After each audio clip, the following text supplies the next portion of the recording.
Femmes d'ombre, femmes de lumière. Bonjour à vous qui nous écoutez, Florian Dai vous amène aujourd'hui à la rencontre de Liu Bojun, Sophia Liu. Bonjour et bienvenue dans ce nouvel épisode de Femmes d'ombre, femmes de lumière. Aujourd'hui, nous allons donc parler de Liu Bojun à nouveau, et cette fois-ci du développement de sa carrière, puisque la semaine dernière, nous avions vu comment est-ce qu'elle a réussi à avoir l'accréditation d'arbitre de baseball, donc comment elle a passé sa formation, elle a obtenu un stage et elle a fini son entraînement en 2018, mais elle était face à beaucoup de difficultés, d'une part au tabou par rapport au fait qu'une femme soit sur le terrain. Il lui était interdit de toucher les balles, la batte de baseball et les équipements des hommes, et d'autre part, de l'absence d'équipement adapté pour elle. Donc elle était bloquée, elle n'arrivait pas à avoir ni l'équipement ni l'autorisation pour devenir arbitre en chef. Alors comment est-ce qu'elle a réussi à dépasser ces difficultés ? Eh bien, par l'international. Et en réalité, ça ne s'est même pas débloqué à travers l'arbitrage, mais à travers des relations qu'elle a pu tisser en postulant pour un poste d'interprète lors d'une Coupe du Monde de baseball. Elle a donc entendu parler de cette opportunité, elle a envoyé son CV, et puis il y a eu un entretien au téléphone pour ce poste, où on lui a demandé si elle avait fait des études de langue, si elle avait été faire des études à l'étranger, et la réponse était non à chaque fois. Donc la personne qui faisait l'entretien lui dit « d'accord, merci ». Et avant qu'il ne raccroche, elle a dit « attendez, j'aime vraiment le baseball, je connais parfaitement les règles, j'entraîne des enfants aussi. Posez-moi des questions en anglais et vous verrez que je peux faire ce travail, même si je n'ai pas fait les études qu'on pourrait attendre pour une interprète. » Et donc la personne lui a fait passer un test en anglais et elle a été prise. Elle explique que même si son anglais n'était pas très bon à l'époque, le fait d'interpréter lui a permis de s'améliorer. Et ce qui s'est passé pendant ce championnat, en fait, c'est qu'elle a eu un choc culturel. C'est-à-dire que pendant la pause, on l'a invitée à jouer avec d'autres joueurs qui étaient là, qui voulaient s'entraîner, qui voulaient jouer juste pour le plaisir.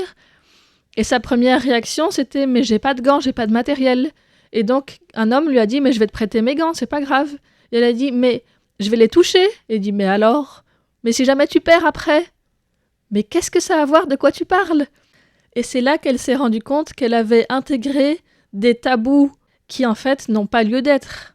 Et elle voyait bien que les étrangers, les joueurs internationaux, étaient tout à fait surpris de voir cette réaction-là qu'elle avait eue par rapport au fait qu'un joueur lui prête des gants. Personne n'allait imaginer que si ce joueur perdait juste après, c'est parce qu'il avait prêté ses gants à une femme. Et donc, pendant ce championnat qui avait lieu à Taïwan, les arbitres et joueurs internationaux, même s'ils ne comprennent pas le chinois, ils ont bien vu dans quelle situation est-ce que Liu Bojun, Sophia Liu donc devait arbitrer, et lui ont offert leur soutien. C'est-à-dire qu'à l'époque, Facebook n'était pas utilisé à Taïwan, mais on lui a dit de le télécharger pour rester en contact, et comme ça, elle a pu commencer à se créer un réseau international de personnes qui étaient disposées à l'aider. Ensuite, elle a poursuivi sa carrière d'interprète, entre autres avec l'équipe des Yankees de New York. Et là-bas, on lui a dit, si tu as vraiment envie de devenir arbitre professionnel, il faut que tu crois en toi et que tu sois persuadé que tu es professionnel et que tu agisses en conséquence. Et puis, ils l'ont aussi sponsorisé pour son équipement. Ils m'ont fait des équipements juste pour moi. Ils m'ont dit, de toute ta vie, tu n'auras plus besoin de te préoccuper de trouver des protections. Là-bas, ils savaient en faire. Il y avait déjà des femmes, beaucoup de femmes, oui. Donc ça a réglé ce problème. Ensuite, comme on ne lui donnait pas d'opportunité d'arbitrer à Taïwan, elle a cherché ailleurs.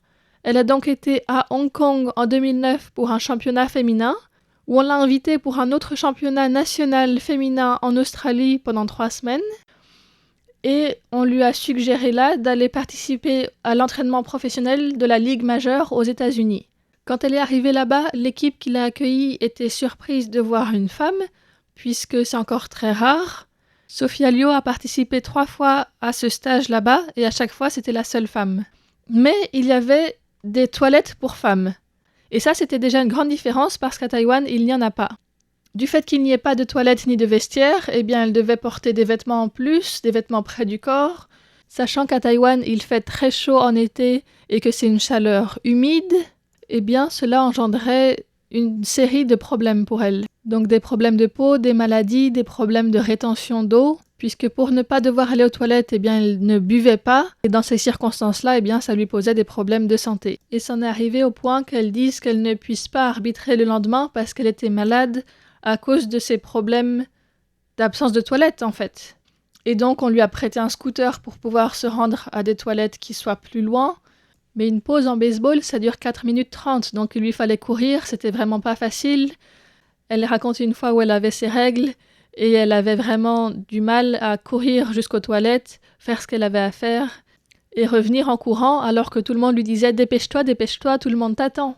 Et donc les toilettes pour elle à Taïwan, c'était vraiment quelque chose de compliqué.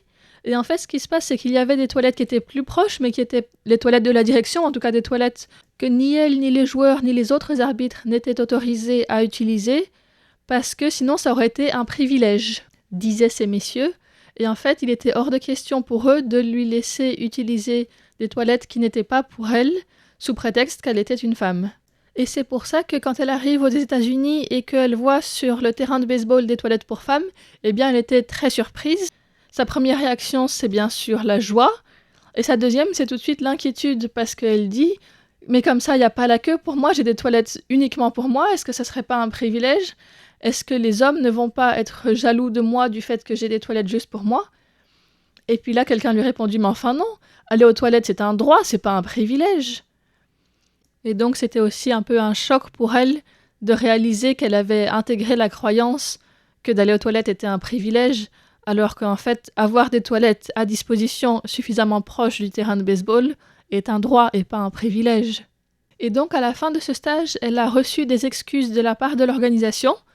Elle était assez surprise à ce moment-là parce qu'elle était contente de comment ça s'était passé, elle était contente d'avoir des toilettes rien que pour elle, et lui ont expliqué qu'en fait, ils n'avaient pas prévu qu'une femme viendrait et qu'à l'avenir, dans le formulaire d'inscription, ils rajouteraient une case genre, à la fois pour montrer à ceux qui s'inscrivent que les femmes sont aussi acceptées et pour que eux puissent se préparer mieux lorsqu'une femme s'inscrit. Sophia Liu a donc pu terminer cette formation et poursuivre sa carrière d'arbitre.